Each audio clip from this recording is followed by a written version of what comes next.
Hi friends, welcome to சமைத்து சாப்பிடலாம் YouTube channel. இன்றைக்கி இந்த பதிவில் நம்ம பார்க்க போகிற ரெசிபி சுரக்காய் வடை எப்படி செய்யலாம் அப்படின்றது தான் இன்றைக்கி பார்க்க போகிறோம். சுரக்காயில் நம்ம கூட்டு பொரியல் அந்த மாதிரி நிறைய ரெசிபி செய்திருப்போம். இன்றைக்கி வந்து நம்ம பார்க்க போகிறது வடை எப்படி செய்யலாம் அப்படின்ட்டு தான் இன்றைக்கி பார்க்க போகிறோம். இன்றைக்கி பாருங்கள், இந்த வடை பாருங்கள் எந்த அளவுக்கு வந்து பஞ்சு மாதிரி வந்துருக்குதுன்னு பாருங்கள். நல்லா டேஸ்டியாக இருந்துச்சு ரொம்ப.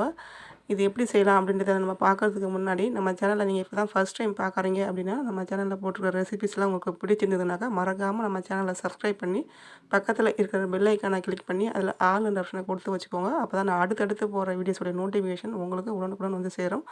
வாங்க வீடியோக்குள்ளே போயிட்டு நம்ம சுரக்காய் வடை எப்படி செய்யலாம் அப்படின்றத நம்ம பார்க்கலாம். நம்ம வீட்டில் இருக்கக்கூடிய பொருட்களை வச்சு நம்ம எளிமையாக செய்யக்கூடிய இந்த சுரக்காய் வடை பார்த்திங்கன்னா செய்கிறது ரொம்ப சுலபம். அதே மாதிரி டேஸ்ட்டும் ரொம்ப சூப்பராக இருக்கும். இந்த சுரக்காய் வடை செய்கிறதுக்கு நான் ஒரு பெரிய சைஸ் நாட்டு சுரக்காய் எடுத்துருக்குறேன். இதில் பாதி அளவுக்கு தான் நான் எடுத்துக்க போகிறேன். அளவுன்னு பார்த்தீங்கன்னாக்கா ஒரு 1/2 கிலோ அளவுக்கு, இது வந்து 1 கிலோ அளவு இருக்கும். நான் வந்து ஒரு 1/2 கிலோ அளவுக்கு நான் கட் பண்ணி எடுத்துக்க போகிறேன். இப்போ இந்த சுரக்காயில் பார்த்திங்கன்னா பாதி அளவுக்கு நான் கட் பண்ணிவிட்டு இந்த மாதிரி வந்து நான் தேங்காய் வந்து இந்த மாதிரி தேங்காய் துருவலில் வச்சு நான் இந்த மாதிரி துருக்கி எடுத்துக்கிட்டேன். கொஞ்சம் பெரிய பெரிய சைஸில் துருக்கி எடுத்து நான் இதை வந்து மிக்சியில் போட்டு லைட்டாக குறப்பாக அரைச்சி எடுத்துக்க போகிறேன். இந்த சுரக்காய் பார்த்திங்கன்னா ரொம்ப முற்றிய சுரக்காய். இந்த மாதிரி சுரக்காய் தான் நீங்கள் எடுக்கணும்னு அவசியம் இல்லை. உங்கள்கிட்ட வந்து இலசாக இருக்கிற சுரக்காய் கிடச்சிதுனாக்கா நீங்கள் அந்த மாதிரி சுரக்காய் கூட வாங்கி யூஸ் பண்ணிக்கோங்க. அந்த மாதிரி சுரக்காய் வந்து இலசாக இருக்கிற மாதிரி இருந்ததுன்னா தோல் மட்டும் நீங்கள் சீவி எடுத்துகிட்டு அதை வந்து நீங்கள் காய் துருவலில் துருவி எடுத்துக்கோங்க. அப்படி இல்லைன்னா கொஞ்சம் பெரிய பெரிய சைஸில் கட் பண்ணி மிக்ஸி ஜாரில் போட்டுட்டு அதை லைட்டாக வந்து இந்த மாதிரி பல்ஸ் மோல் வச்சு 2 சுற்றி சுற்றி எடுத்துக்கோங்க. நான் இந்த சுரக்காயை நான் எதுக்கு கட் பண்ணி எடுக்கல அப்படின்னு பார்த்தீங்கன்னாக்கா, இந்த மாதிரி ஏன் துருக்கி எடுத்தேன் அப்படின்னு பார்த்தீங்கன்னா, இந்த சுரக்காய் குடுவை பார்த்திங்கன்னா ரொம்ப ஸ்ட்ராங்காக இருக்கும். இதில் நிறைய திங்ஸ்லாம் போட்டு வைப்பாங்க அந்த காலத்தில். ஸோ அது மாதிரி நான் பார்த்துருக்குறேன். அதனால் இந்த குடுவை நான் இப்போ வேறு எதுக்காக யூஸ் ஆகும் அப்படின்றதுனால இந்த குடுவை நான் வேஸ்ட் பண்ணாமல் இதில் நான் துருக்கி எடுத்துக்கிட்டேன். ரொம்ப ஸ்ட்ராங்காக இருக்கும் அந்த குடுவைலாம். அப்போல்லாம் பார்த்திங்கன்னா நிறைய திங்ஸ்லாம் இதில் போட்டு வைப்பாங்க. நான் நிறைய பேர் வீட்டில் பார்த்துருக்குறேன். இந்த சுரக்காயில் பார்த்திங்கன்னா நம்ம துருக்கி எடுத்தாலும் சரி, அதே மாதிரி கட் பண்ணி எடுத்தாலும் சரி, நமக்கு இந்த மாதிரி தண்ணி நிறைய வரும். அந்த தண்ணியை வந்து இந்த மாதிரி நம்ம பிழிஞ்சிட்டு அதுக்கப்புறம் நம்ம மிக்ஸி ஜாரில் சேர்த்துட்டு இதை வந்து நம்ம பல்ஸ் மோல் வச்சு 2 சுற்றி எடுத்துக்கலாம். இதுவே இலசாக இருக்கிற சுரக்காயாக இருந்ததுன்னா அந்த தண்ணியை நம்ம ஜூஸ் வச்சு குடிச்சிக்கலாம். இது ரொம்ப முற்றிய சுரக்காய் அப்படின்றதுனால இது லைட்டாக வாமிட் வர மாதிரி இருக்கும். அந்த தண்ணி நீங்கள் வந்து கீழே கொட்டிடுங்க. அடுத்தது நம்ம இப்போ எடுத்துருக்கிற சுரக்காய்க்கு பார்த்திங்கன்னா நான் ஒரு 1/2 கிலோ அளவுக்கு சுரக்காய் எடுத்துருப்பேன். அதுக்கு தகுந்த மாதிரி நான் 2 வெங்காயம், பெரிய சைஸ் வெங்காயம் இந்த மாதிரி ரஃப்பாக கட் பண்ணி நான் மிக்ஸி ஜாரில் சேர்த்துக்கிறேன். ஃபஸ்ட்டு நம்ம அந்த சுரக்காயை வந்து இந்த மாதிரி வந்து குறப்பாக நம்ம அரைச்சி வச்சதுக்கப்புறம் இதில் வந்து தண்ணி வந்து லைட்டாக வர ஆரம்பிச்சுனே இருக்கும். அந்த தண்ணி வர வர நம்ம அதை வந்து லாஸ்ட்டாக வந்து அதை பிழிஞ்சிட்டு நம்ம அதுக்கப்புறம் நம்ம வந்து வடை செய்யறதுக்கு ஆரம்பிக்கணும். நீங்கள் அந்த தண்ணியை நீங்கள் அப்படியே வச்சு நீங்கள் வடை செய்ய ஆரம்பிச்சிங்கனாக்கா உங்களுக்கு மாவு அதிகமாக சேர்க்குற மாதிரி இருக்கும். ஸோ இந்த மாதிரி வந்து நம்ம வெங்காயம் கட் பண்ணி முடிச்சதுக்கப்புறம் இதில் நம்ம பச்சை மிளகா, நம்ம காரத்துக்கு தகுந்த மாதிரி நம்ம பச்சை மிளகா சேர்த்துக்கணும். நான் வந்து ஒரு 3 பச்சை மிளகா சேர்த்துக்க போகிறேன். அதில் 2 பச்சை மிளகா ஃபஸ்ட்டு நான் கிள்ளி போட்டுட்டேன். இன்னொன்று பார்த்திங்கன்னா நம்ம பாதி குறப்பாக அரைச்சதுக்கப்புறம் இன்னொன்று நான் கிள்ளி போட்டுக்குவேன். ஸோ இதை வந்து நம்ம பச்சை மிளகாய் சேர்த்து முடிச்சதுக்கப்புறம் ஒரு 15 பல் பூண்டு வந்து நம்ம இதில் தோல் உரிச்சிட்டு நம்ம சேர்த்துக்கலாம். கூடவே நம்ம ஒரு சின்ன துண்டு இஞ்சி இருந்தால் கூட நீங்கள் சேர்த்துக்கோங்க. ரொம்ப அதிகமாக சேர்க்க வேண்டாம். ஒரு சின்ன துண்டு இஞ்சி இருந்தால் சேர்த்துக்கோங்க. அடுத்தது ஒரு 1/2 ஸ்பூன் அளவுக்கு ஜீரகம் சேர்த்து இந்த மாதிரி வந்து குறப்பாக அரைச்சி எடுத்துக்கணும். நான் ஒரு பச்சை மிளகாய் நான் இப்போ வந்து கிள்ளி போட்டுக்க போகிறேன். ஃபஸ்ட்டு வந்து 2 போட்டிருக்கிறேன். இப்போ 3வது பச்சை மிளகாய் போடுறேன். போட்டுட்டு இதை வந்து நம்ம குறப்பாக நம்ம அரைச்சி எடுத்துக்கணும். இந்த மாதிரி கொஞ்சம் குறப்பாக இருக்கிற மாதிரி அரைச்சி எடுத்துக்கோங்க.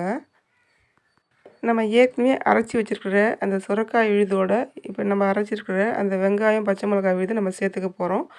அதுக்கு முன்னாடி நம்ம வந்து இந்த சுரக்காயிலேருந்து வர தண்ணியை நம்ம லைட்டாக வந்து பிழிஞ்சு விட்டுக்கலாம். இந்த தண்ணியை நீங்கள் அப்படியே சேர்க்குற மாதிரி இருந்ததுன்னா நீங்கள் மாவு வந்து அதிகமாக சேர்க்க வேண்டியதாக இருக்கும். அதனால் இந்த மாதிரி லைட்டாக வர வர நீங்கள் பிழிஞ்சு விட்டுன்னே இருங்க. இப்போது நான் லைட்டாக வந்து இந்த மாதிரி தண்ணியை வந்து கை வச்சு நான் பிழிகிறேன். உங்களுக்கு சுத்தமாகவே தண்ணி வேண்டாம் அப்படின்னா ஒரு காட்டன் கிளாத்தில் போட்டு நீங்கள் தண்ணியை வந்து பிழிஞ்சிட்டு அதுக்கப்புறம் நீங்கள் வந்து அந்த சக்கை மாதிரி இருக்கும் அந்த சுரக்காயை மட்டும் நீங்கள் யூஸ் பண்ணி நீங்கள் வடை செய்யலாம். ஸோ இப்போ நான் வந்து லைட்டாக வந்து தண்ணி வந்து இந்த மாதிரி வந்து கை வச்சு நான் பிழிகிறேன். பிழிஞ்சிட்டு அதுக்கப்புறம் நம்ம இதில் வந்து நம்ம அந்த வெங்காய விழுது நம்ம இதில் சேர்த்து நல்லா கலந்துக்க போகிறோம்.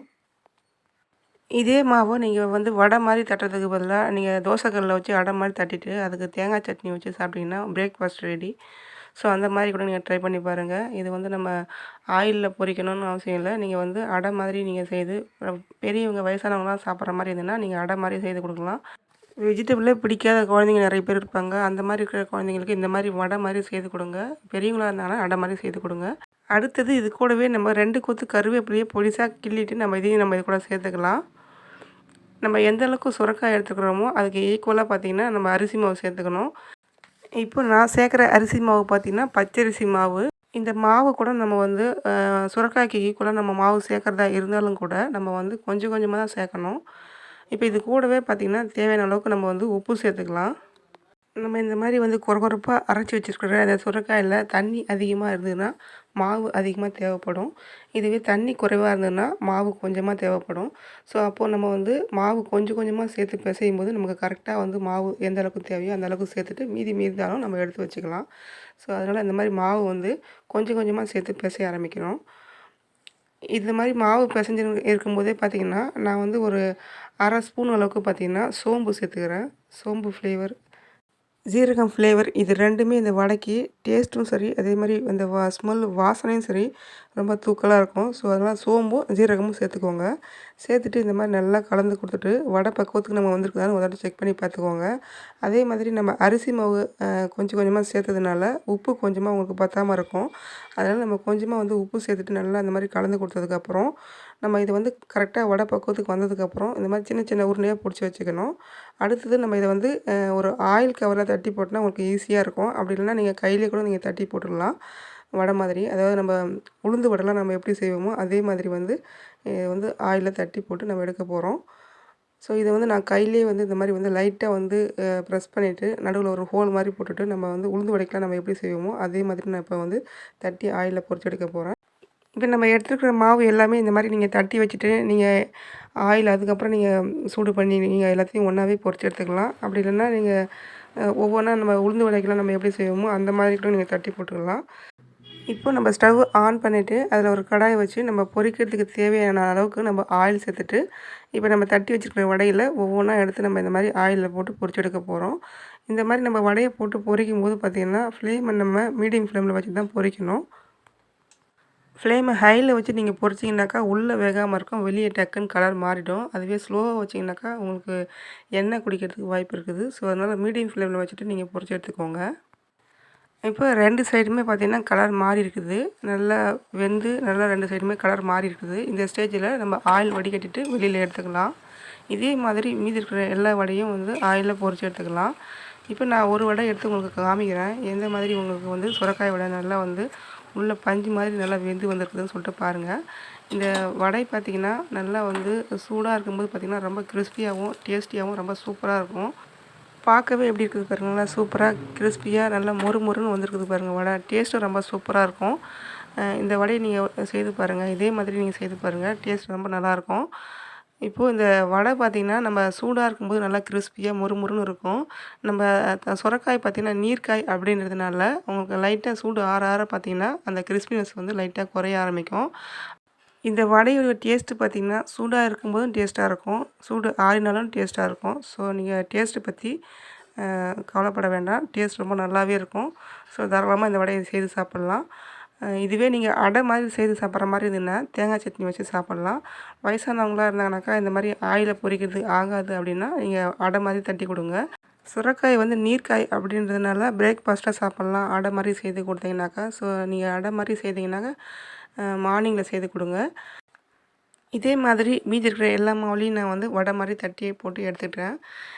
இதே மாதிரி நீங்களும் உங்கள் வீட்டில் இந்த வடையை செய்து பாருங்கள். ரொம்பவே சுலபமான வடை, அதே மாதிரி ரொம்பவே சிம்பிளாக நம்ம வீட்டில் இருக்கிற பொருட்களை வச்சு எளிமையாக செய்யக்கூடிய ஒரு வடை. டேஸ்ட்டும் பார்த்திங்கன்னா ரொம்பவே சூப்பராக இருக்கும். இன்றைக்கி பார்த்த இந்த சுரைக்காய் வடையை நீங்களும் உங்கள் வீட்டில் செய்து பாருங்கள். செய்து பார்த்துட்டு இந்த வடை எப்படி வந்திருக்குன்னு சொல்லிட்டு கமெண்ட்டில் என் கூட ஷேர் பண்ணிக்கோங்க. இன்றைக்கி பார்த்த இந்த வீடியோ உங்களுக்கு ரொம்பவே யூஸ்ஃபுல்லான ஒரு வீடியோவாக இருக்கும் அப்படின்னு நான் நம்புகிறேன். இந்த வீடியோ உங்களுக்கு ரொம்பவே பிடிச்சிருந்ததுனாக்கா மறக்காமல் இந்த வீடியோவுக்கு ஒரு லைக் கொடுக்க மறக்காதீங்க. அப்போ தான் நான் அடுத்தடுத்து வீடியோஸ் போடுறதுக்கு எனக்கு அந்த லைக் என்கரேஜ்மெண்ட்டாக இருக்கும். நம்ம சேனலில் போட்டிருக்கிற மற்ற ரெசிபிஸையும் செக் பண்ணி பாருங்கள். உங்களுக்கு பிடிச்சிருந்ததுனாக்கா மறக்காமல் நம்ம சேனலை சப்ஸ்கிரைப் பண்ணி வச்சுக்கோங்க. வீடியோ பிடிச்சிருந்ததுனாக்கா மறக்காமல் லைக் பண்ணுங்கள், மறக்காமல் ஷேர் பண்ணுங்கள், மறக்காமல் கமெண்ட் பண்ணுங்கள்.